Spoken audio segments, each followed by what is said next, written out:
Selamat pagi semua. Assalamualaikum warahmatullahi wabarakatuh. Ya, bertemu lagi dengan saya Bu Vika ya di sini di mata kuliah pemeriksaan fisik. Ya, setelah kita libur panjang dan libur panjang Natal dan Tahun Baru ya. Selamat saya ucapkan untuk yang Natal yang bagi merayakan dan selamat Tahun Baru kita semua. Semoga tahun ini akan lebih baik lagi dan lebih berprestasi lagi, lebih semangat lagi untuk kuliahnya ya. Dan corona segera berakhir. Amin. Oke, langsung saja hari ini hari pertama kita perkuliahan di tahun 2021 ya. Dengan semangat yang baru. Oke, pagi ini kita akan belajar tentang pemeriksaan fisik pada bayi ya. Dengan saya Bu Elvika Fitadisanti atau Bu Vika. Ya, hari ini kita akan belajar tentang pemeriksaan fisik. Ya, apa saja sih pemeriksaan fisik pada bayi itu? Nah, di sini kita harus tahu dulu nih, apa pengertian dari pemeriksaan fisik tersebut.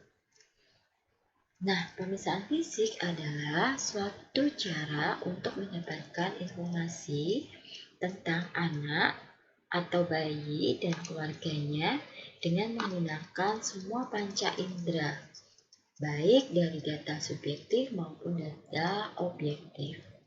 Nah, data subjektif ini adalah data di mana didapatkan informasi melalui keluarga.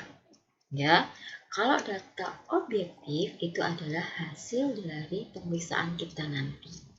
Jadi akan kita gabungkan.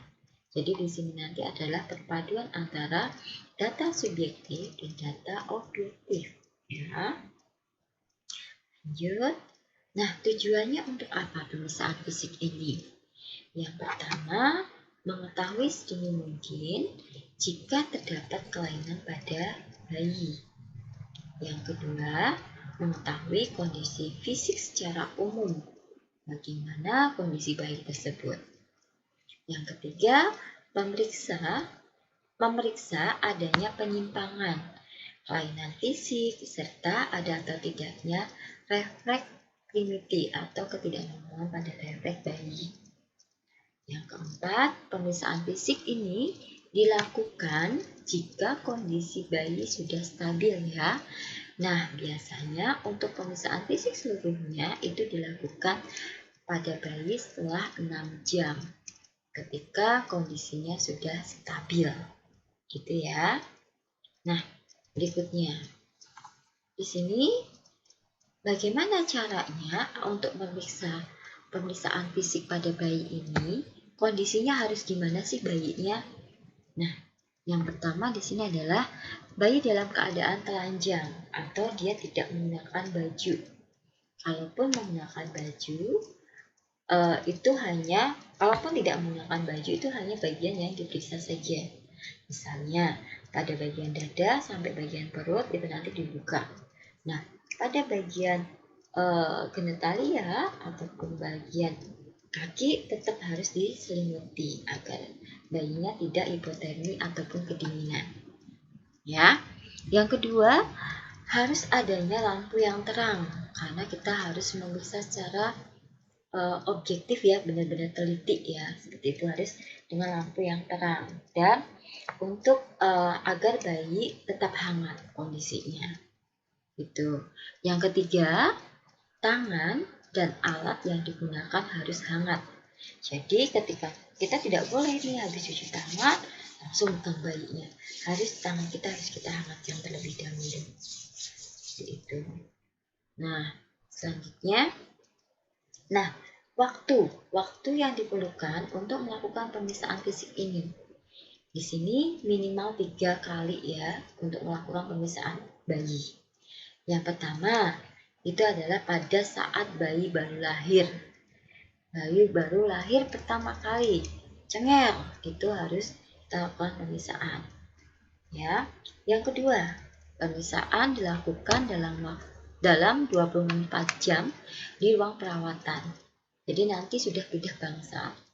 Yang ketiga, pemeriksaan dilakukan pada waktu bayi mau pulang. Ya. Oke, kita simak satu persatu. Apa saja sih keperluannya? Nah, di sini adalah pada saat bayi baru lahir, ya. Nah, pada bayi baru lahir ini pastinya tempat masih berada pada tempat ruang bersalin, ya. Karena bayi baru aja lahir. Nah, tujuannya di sini adalah menilai segera gangguan adaptasi bayi baru lahir dari kehidupan intrauteri ke ekstrauteri. Maksudnya di sini adalah intrauterin adalah pada saat masih di dalam kandungan dan pada saat dia di luar kandungan, gitu ya. Nah, adakah gangguan atau tidak di sini nanti? Nah, yang ketiga, menentukan kelainan seperti cacat bawaan yang perlu tindakan segera. Misalnya tidak mempunyai anus atau atesinya esofagus misalnya. Nah, yang keempat adalah menentukan apakah bayi baru lahir bisa dirawat gabung. Rawat gabung ini adalah dirawat dengan ibunya dalam satu ruangan, atau dia membutuhkan perawatan yang khusus, langsung di inkubator atau di tempat, kalau di rumah sakit biasanya di ruang neonatus sendiri ya, ada ya. Oke, itu. Selanjutnya adalah, nah, kalau tadi bayi baru lahir ya, ataupun masih di dalam ruang bersalin. Nah, sekarang dalam waktu 24 jam ya. Biasanya normalnya tadi ya sesuai dengan teori 6 jam atau boleh nanti pokoknya selama 24 jam ini. Nah, di sini adalah tempatnya sudah pindah, adalah di sini tempat perawatan. Ya, tujuannya agar kelainan yang luput pada saat pemisahan yang pertama akan ditemukan. Ya, jadi untuk mengecek kembali dari hasil pemisahan yang pertama tadi. Yang ketiga harus dilakukan di depan ibu. Minimal ada salah satu keluarga yang mendampingi, sehingga ketika terdapat kelainan atau permasalahan dari hasil pemisahan, keluarga akan segera mengetahui ya apa yang terjadi pada putri atau putranya. Next. Nah, berikutnya adalah pemisahan ini dilakukan pada sebelum pulang. Jadi harus tetap dilakukan pemisahan fisik ya. Nah, di sini untuk tujuannya adalah memeriksa adanya kelainan lagi ya pada BBL. Jadi benar-benar diperiksa detail secara detail di sini. Yang belum menghilang. Misalnya kalau tadi ketemu, misalnya tadi masih ada, ya ini ya saat dipulangkan. Jadi ada tidak ya yang sudah mau dipulangkan ternyata ada sesuatu gitu ya, sehingga ini harus memerlukan pemeriksaan ulang sebelum pulang. Nah, biasanya kita lebih fokus di sefal hematoma dan ikterus. Nah, kalau di sefal ini maksudnya, nah kalau biasanya sefal ini adalah maaf.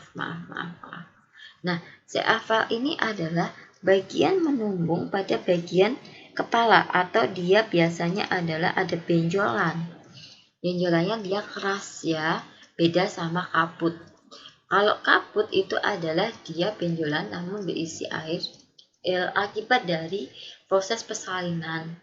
Ya, biasanya ibunya meneran atau ngedengnya itu kadang-kadang berhenti di tengah jalan, keluar ngeden lagi, dan akhirnya membuat kepala ini seperti ada benjolan seperti itu. Namun ketika disentuh, dia akan kembali lagi gitu ya. Nah, dia akan hilang secara perlahan-lahan kalau kaput ya. Kalau sefal ini dia tidak bisa menghilang karena dia ada pembekuan darah seperti itu ya. Yang kedua adalah ikterus atau bayinya kuning atau tidak di sini.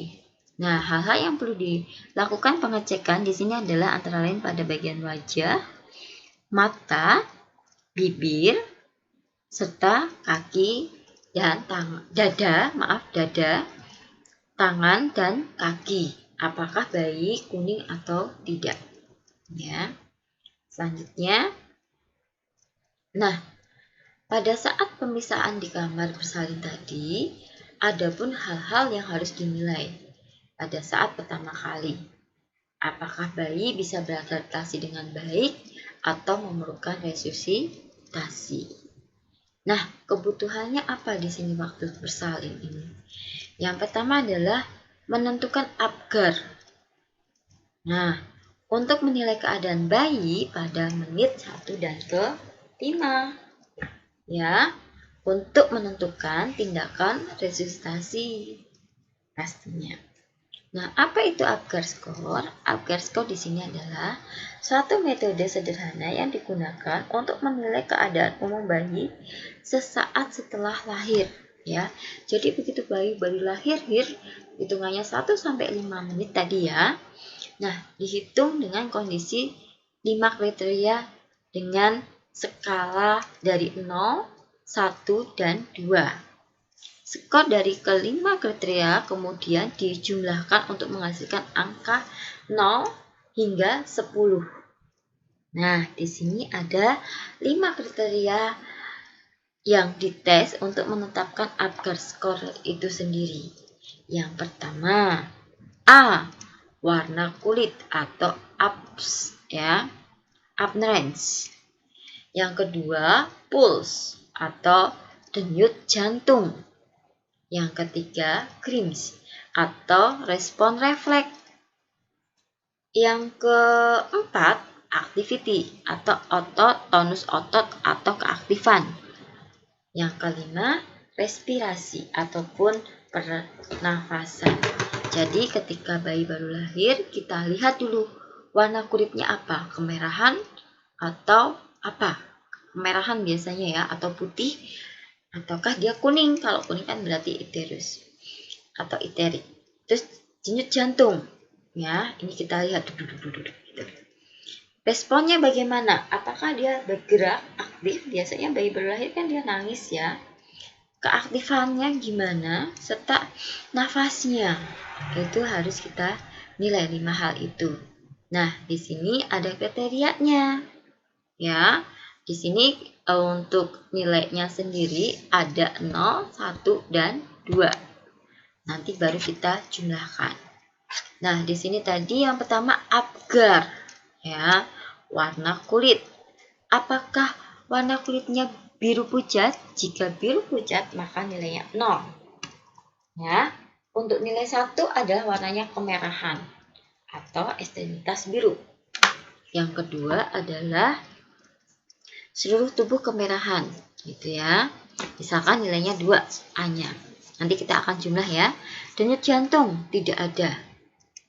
Ya, kurang dari 100, lebih dari 100. Refleks tidak ada respon, jadi nilainya 0. Gerakan sedikit nilai 1. Reaksi melaan atau reaksinya bagaimana gerakannya. Ya, yang ketiga tonus ototnya dia bagaimana? Lumpuh, ekstremitas sedikit fleksi atau gerakannya aktif ya. Ekstremitas sedikit fleksi itu dia hanya kayak lemes kayak gitu, lunglai gitu ya. Nah, kalau aktif kan biasanya bayi lahir itu kayak gitu kan langsung dia nendang-nendang. Nah, itu gerakannya aktif.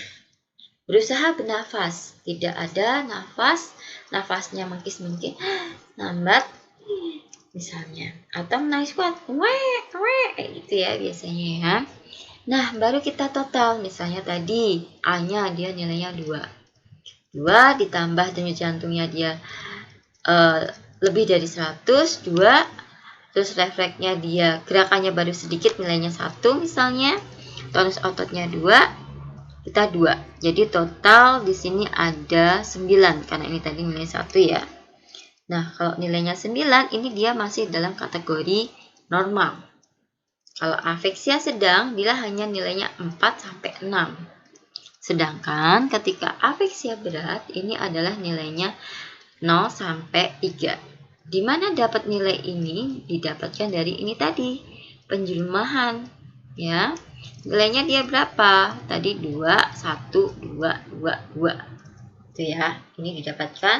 Nanti kriterianya ada di sini. Ya. Next selanjutnya. Nah, Setelah itu kita akan menilai keadaan kelainan kongenital.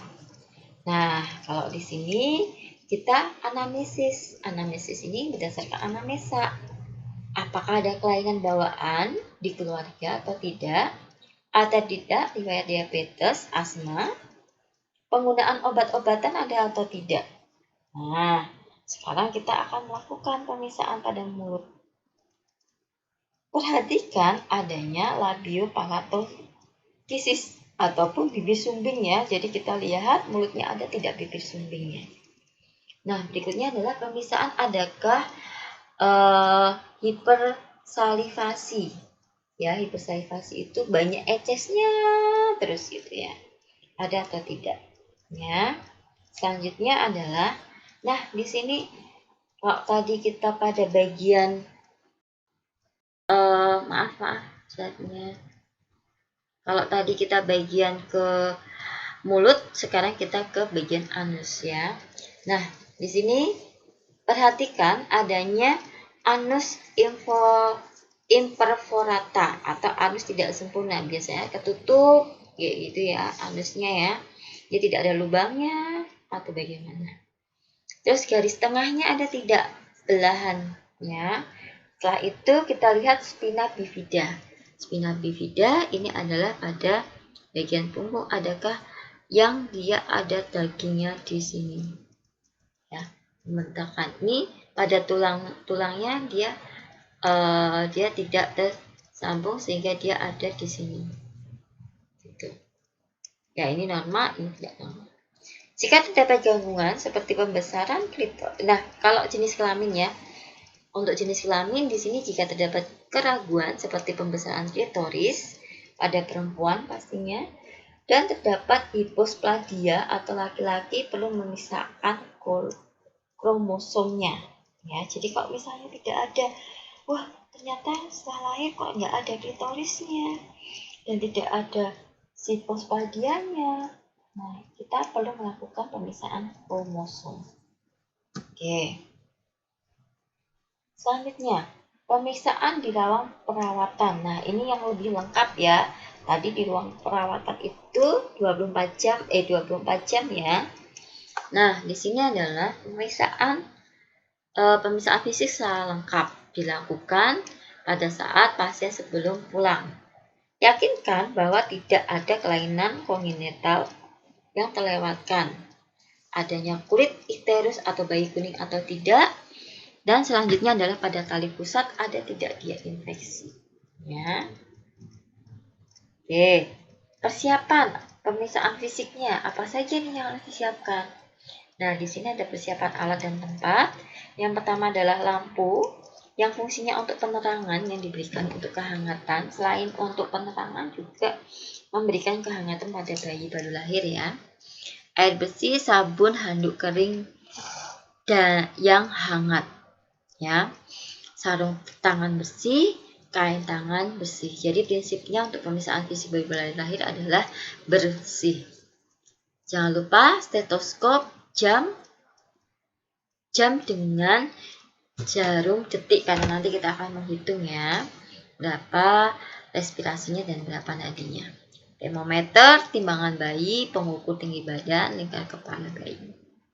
Yes, ini adalah. Nah, di sini adalah diupayakan tempat yang dilakukan. Di sini datar, rata, kering, bersih, hangat, dan terang. Nah, sehingga di klinik-klinik itu juga banyak ya pemeriksaan BBA ataupun rumah sakit. Pasti ada lampu, ada ruang yang sejajar, ada box resusitasi. Nah, ini adalah senjata-senjatanya untuk melakukan pemeriksaan fisik ya. Nah, terus setelah itu kalau ruangan sudah, kita akan persiapan diri. Persiapan diri di sini adalah cucilah tangan dengan air bersih dan mengalir. Ya, kemudian keringkan lap bersih. Ya, dianginkan sebentar. Jadi jangan langsung masuk basah langsung pegang bayi. Nanti seperti yang ibu bilang tadi, dia akan kaget ya. Ya, upayakan tidak dalam kondisi dingin. Nah, yang berikutnya adalah gunakan sarung tangan jika tangan menyentuh bagian tubuh yang ada darah. Ya, misalnya seperti tali pusat atau memasukkan tangan ke dalam mulut bayi. Ini kita harus safety diri, harus kita menggunakan handskun. Mencuci tangan dengan sabun dan air bersih mengalir setelah melakukan pemeriksaan, kemudian keringkan. Yang keempat, untuk menjaga bayi tetap hangat, buka hanya bagian yang akan diperiksa atau diamati dalam waktu singkat dan untuk mencegah kehilangan panas, ya. Jadi tetap diselimuti. Setelah selesai bagian dada, kita langsung menyelimuti, ya, agar bayi tetap hangat. Oke. Berikutnya adalah kita akan menuju ke poinnya nih. Langkah-langkah pemeriksaan fisik. Yang pertama dari anamnesa terlebih dahulu, baru kita ke pemeriksaan fisiknya. Ya. Nah, kalau anamnesa, apa saja yang harus kita tanyakan? Yang pertama, keluhan tentang bayinya.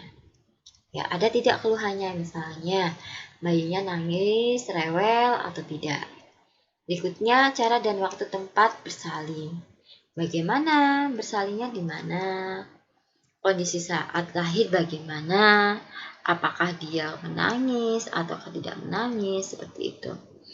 Tindakan yang diberikan pada bayi jika ada. Sama, kalau misalnya ada tindakan, ini juga ditanyakan. Ya. Berikutnya adalah warna air ketuban atau riwayat BAP dan BAK. Nah, ini juga ditanyakan kepada keluarga, apakah bayinya sudah BAB dan BAK. Berikutnya, penyakit ibu yang mungkin berdampak pada bayi. Misalnya, ada tidak TBC, KPD, atau KPD itu adalah ketuban pecah dini, ya, atau lebih dari 18 jam, serta ada atau tidak riwayat hepatitis B atau C, serta sipilis, HIV, AIDS. Ini perlu kita tanyakan. Nah, keluhan tentang bayinya apa? Apakah bayinya dia tidak rewel atau bagaimana? Apakah dia belum BAK dan BAB tadi? Frekuensi bayi menyusu dan kemampuan menghisap, ya. Bisa tidak bayinya menyusu dengan baik?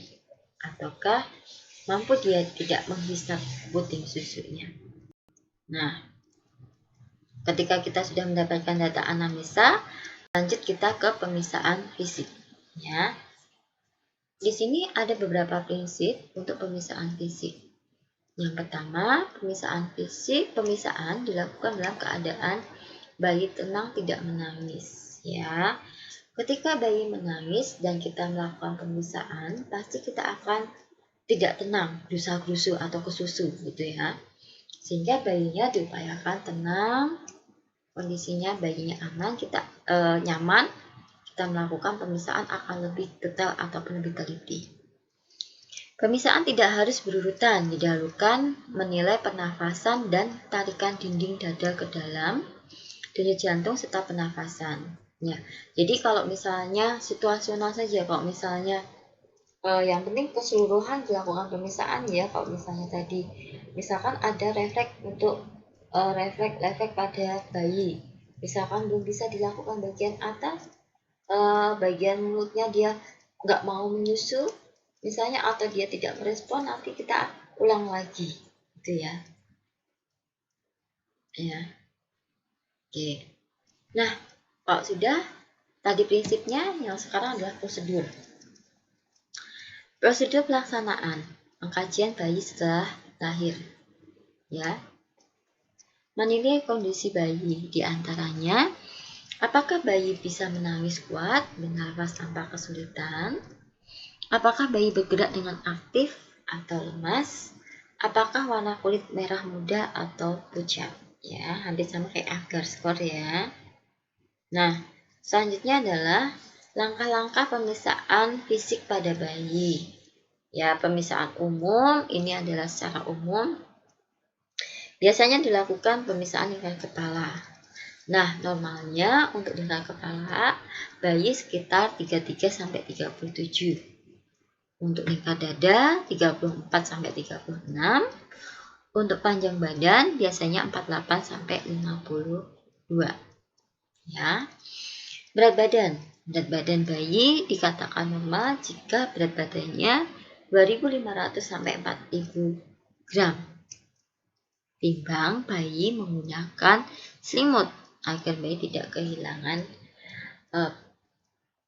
panasnya.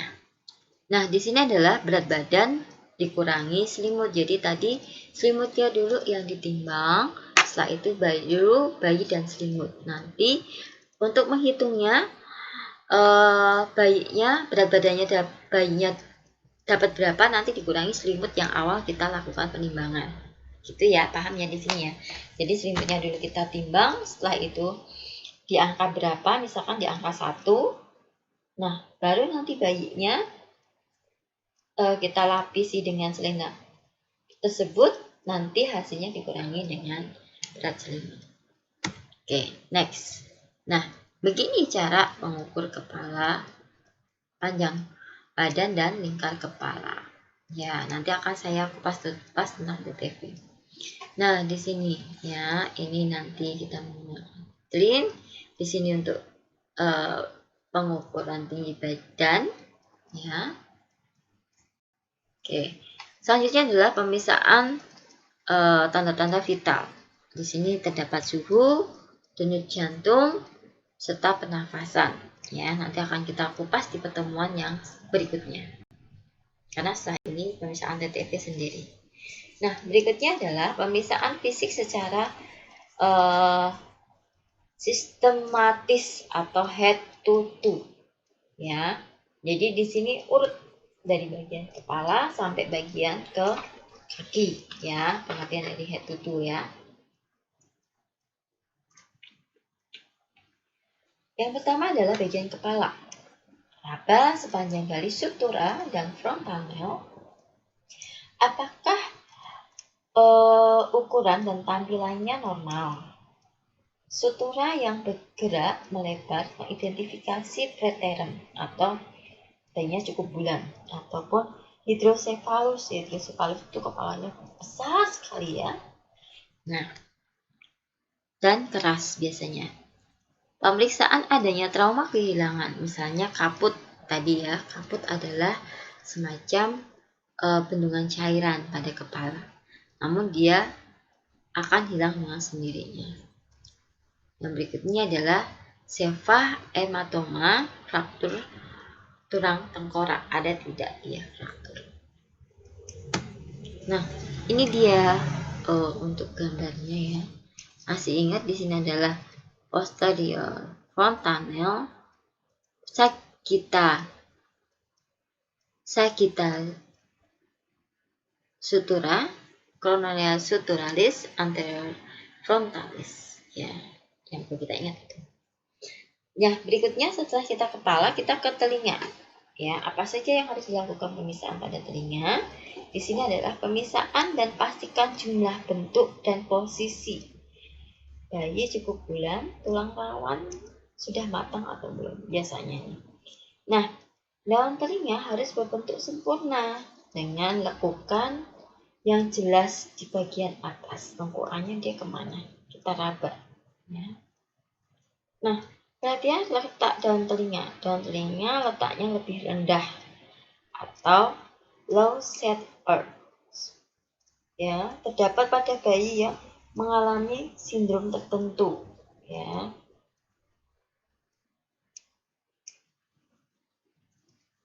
Selanjutnya, perhatikan adanya kulit tambahan atau auricle. Hal ini didapat berhubungan dengan abnormalitas ginjal. Jadi, adakah kulit-kulit tambahan, misalnya jarinya ada 6 atau kakinya ada 6, seperti itu jari-jarinya itu. Ya. Maaf, telinganya ini ya, maaf ya. Oke. Pada bagian mata. Nah, pada bagian mata periksa adanya strabismus ya, koordinasi mata yang belum sempurna sehingga matanya itu dia tidak fokus ke tengah, misalnya ke tengah dua-duanya seperti itu, atau ke pinggir dua-duanya, atau matanya masih belum stabil.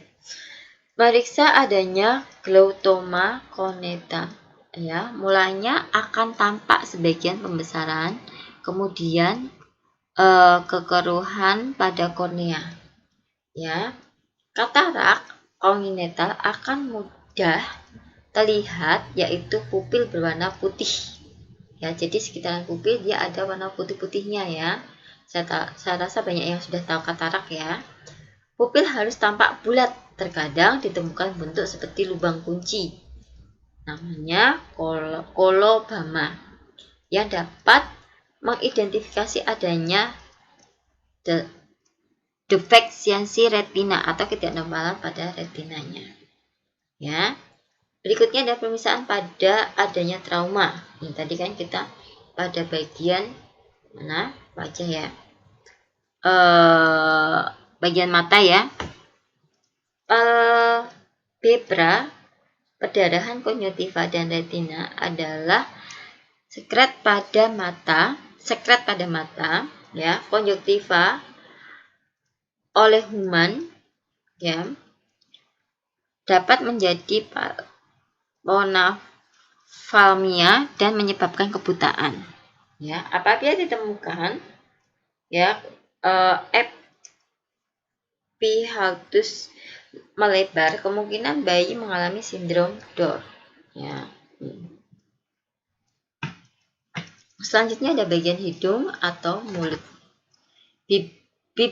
Bibir bayi baru lahir harus kemerahan dan lidahnya harus merata dan simetris.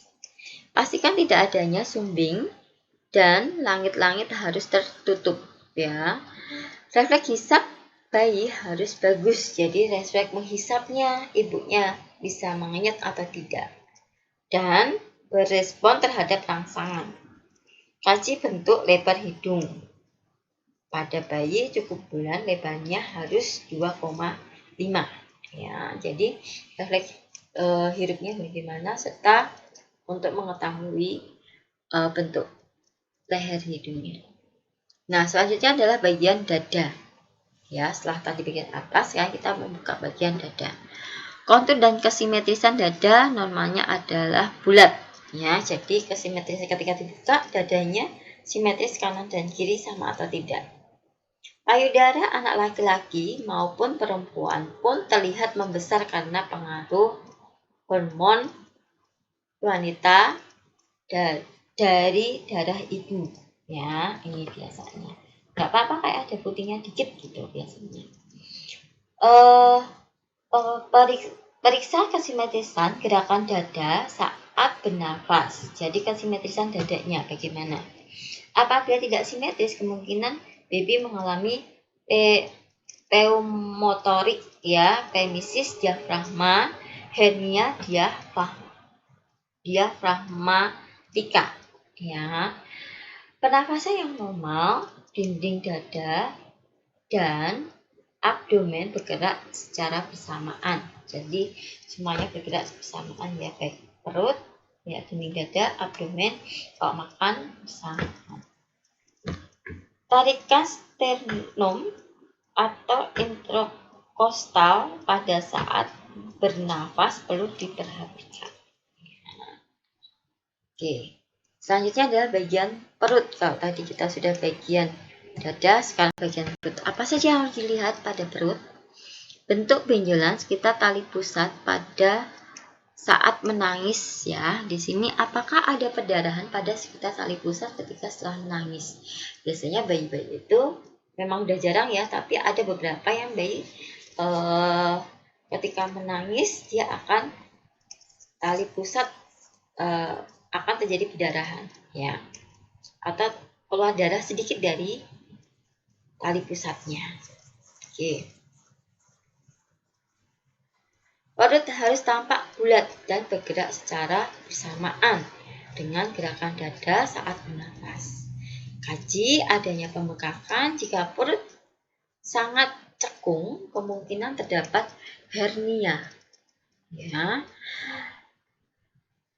Perut yang membuncit kemungkinan karena hepatosepalomegaly, megali atau tumor biasanya ya. Kalau perutnya kok bayinya ini lahirnya perutnya buncit besar ya, apakah jangan-jangan ada tumor nih? Lalu kita curigai di situ. Jika perut kembung, kemungkinan adanya enterocolitis vesicularis, ovikel atau ductus ampulointractus ya. Oke. Nah, selanjutnya adalah pada alat kelamin. Nah, ini beda ya antara perempuan dan laki-laki. Jika wanita ya ataupun perempuan, labia minora dapat ditemukan adanya vermix ya, kelenjar kecil yang terletak di bawah preposium mensekresi bahan yang seperti ke-7 pada lekukan. Labia majora normalnya menutupi labia minora dan klitoris. Klitoris normalnya menonjol. Menstruasi palsu kadang ditemukan. Jadi bayi itu kalau misalnya bayi perempuan ya, kadang-kadang kita menemukan kemerahan. Bayinya kok menstruasi nih, atau darah yang keluar pada genitalianya, apa ini? Itu disebut pseudomenstruasi ya. Ini normal ya, tidak apa-apa, itu hormon jika hormon pada bayi wanita. Namanya terdapat himen ya, atau himennya dia terdapat. Nah, kalau laki-laki di sini adalah runge, normalnya tampak pada skrotum ya, dan kedua testis turun ke dalam skrotum. Meatus uniralis normalnya terletak pada ujung gland penis, jadi lubangnya terletak pada atasnya itu ya. Oke. Epispadia adalah kondisi meatus berada di permukaan dorsal ya. Hipospadia adalah kondisi meatus berada di permukaan ventral penis ya. Ekstremitas ini ada bagian atas dan bagian bawah. Bagian atas adalah namanya refleksi dengan baik dengan gerakan yang simetris. Refleks menggenggam normalnya ada kelemahan otot parsial atau komplit dapat menandakan trauma ya pada plexus brachialis. Nadi brachialis normalnya ada. Jadi ketika kita mencari nadi bayi itu selalu ada ya, normalnya ada. Oke, bawah ya, namanya pendek, bengkok dan fleksi dengan baik ya. Nadi vermonalis dan medis normalnya ada ya. Jadi nadinya ada nih berdetak ya. Dilihat apakah laki-laki posisinya baik atau bengkok ke dalam dan keluar ya. Kakinya dilihat dia bengkok ke dalam atau keluar ya bayinya. Oke, kakinya sambil diluruskan boleh atau kita mengamati kakinya. Oke, hitung jumlah jari tangan dan jari kaki, jangan lupa. Dan kagak nih ya, ada 10 ya jari-jarinya. Bagian ekstremitas atas 10, bagian ekstremitas bawah 10 ya. Oke, kita ke punggung. Nah, di punggung ini terdapat spina yang sering kalian ucapkan ya, terdapat spina. Nah, spina itu pada bayi, di sini ada lekukan pada bayi, adanya tanda-tanda abnormalitas spina bifida. Nah, pembekakan atau cekungan lesung yang bercak. Nah, ini adalah lekuk spina bifida. Kulit terlihat utuh, tidak terdapat lubang dan benjolan, ada tulang belakangnya, jadi menonjol gitu ya. Oke. Hindari memasukkan alat atau jari yang memeriksakan anus. Tanyakan pada ibu apakah bayi sudah buang air besar. Normalnya terlihat lubang anus dan pemisahan apakah mekonium sudah keluar atau belum. Ya, biasanya mekonium itu keluar setelah 24 jam bayi lahir. Booknya bayi itu ya. Oke. Nah, di sini adalah pada kulit. Kita sudah membahas pada kulit ya. Kulit biasanya pada bayi itu terdapat vernix ya. Vernix itu ini adalah putih-putih ini loh Neng. Nah, putih kekuning-kuningan ini adalah yang disebut dengan vernix. Ya, tidak perlu dibersihkan karena untuk menjaga kehangatan tubuh bayi. Jadi dia melindungi bayi ya. Warna memegahkan atau bercak hitam pada tanda lahir, dicek ada tanda lahirnya enggak ya. Yang kedua, pastikan adanya lunorgo atau jumlah yang banyak terdapat pada bayi yang kurang bulan. Jadi kalau misalnya dia bulannya banyak, itu malah justru biasanya dia lahirnya kurang bulan. Ya.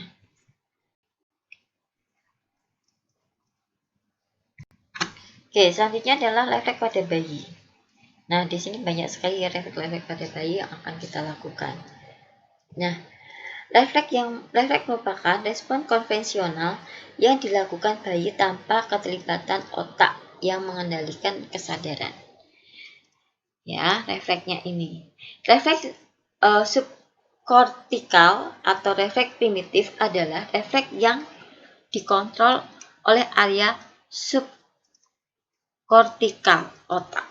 Ya, jadi kita diperintah oleh otak kita. Nah, untuk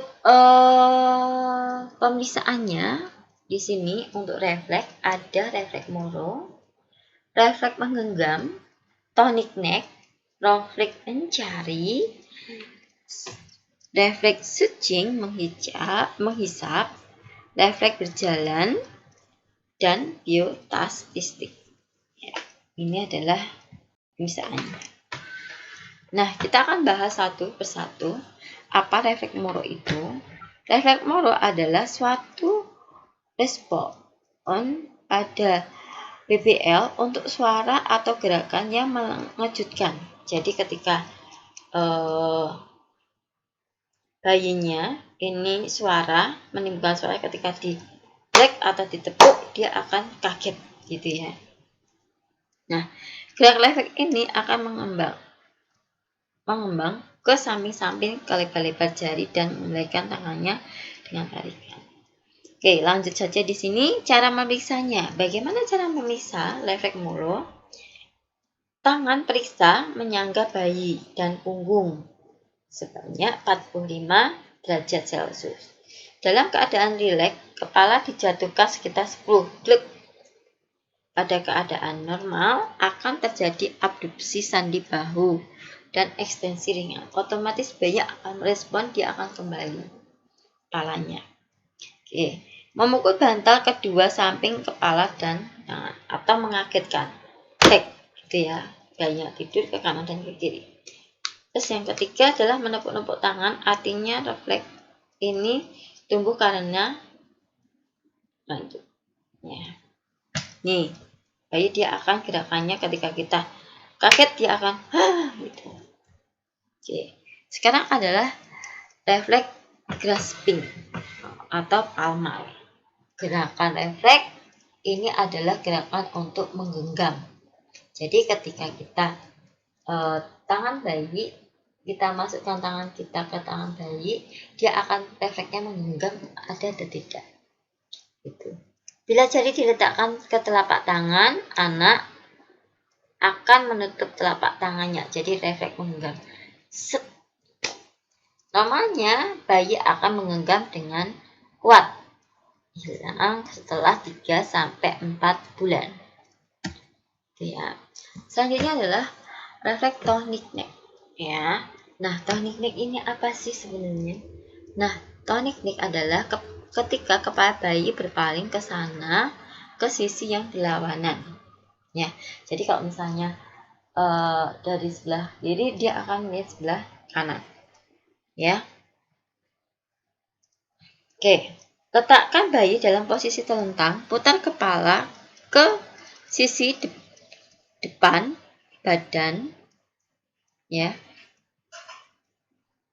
Ekstremitas pada kemana kepala diputar ekstensi, tapi ekstremitas pada sisi dan terfleksi, ya. Pada keadaan normal, bayi akan berusaha untuk mengembalikan kepala ketika diputar ke sisi pengujian syaraf asis. Ya. Nah, teknik ini dia akan hilang dengan sendirinya selama 5 tahun. 5 bulan, sorry. Maaf. 5 tahun ya, benar ya? 5 bulan, maaf, Neng. Refleks rooting. Ya, refleks rooting ini ditimbulkan oleh stimulasi taktil pada pipi atau daerah mulut. Jadi ketika tangan kita berada di samping mulut, dia akan refleks mencari. Anak mereaksi dengan memutar kepala seakan-akan puting susu. Jadi dia mengikuti gerakan tangan kita pada saat kita berada di pinggir mulut. Refleksi ini muncul saat jari ibu menyentuh pipi bayi, maka bayi akan mencari ke arah jari tersebut. Ini menghilang 3-4 bulan. Ya. Nah, selanjutnya adalah refleks sucing atau menghisap. Bayi akan melakukan gerakan menghisap ketika menyentuh tangan atau puting ke ujung mulut. Nah, dicoba saja, dia akan mengenyot, ya. Hilang 3-4 tahun. Dia akan menghisap. Nah, sekarang adalah refleks Babinski. Ya, Babinski ini adalah refleks geli. Jika telapak kaki dibelai atau disentuh dari tumit hingga ke jari, maka jari-jari akan mengembang dan ibu jari memiliki posisi tertinggi. Jadi dia agak nekuk ketika digilik-gilikin, gitu ya. Akan hilang selama Oke. Selanjutnya adalah refleks berjalan atau walking reflex. Bayi digendong dengan posisi berdiri dan telapak tangan menyentuh ke permukaan keras. Ya, jadi seperti gambar di samping ini ya. Bayi akan menggerakkan kaki seperti melangkah. Ya, ini menghitung untuk 2-3 bulan. Oke, ya. Terakhir adalah Oke. Ya, ini kita sudah ya, semuanya sudah saya sampaikan. Selanjutnya adalah kita ke forum diskusi ya. Kira-kira setelah ini apakah ada yang akan ditanyakan ya. Sekian dari saya. Terima kasih. Saya akhiri. Assalamualaikum warahmatullahi wabarakatuh.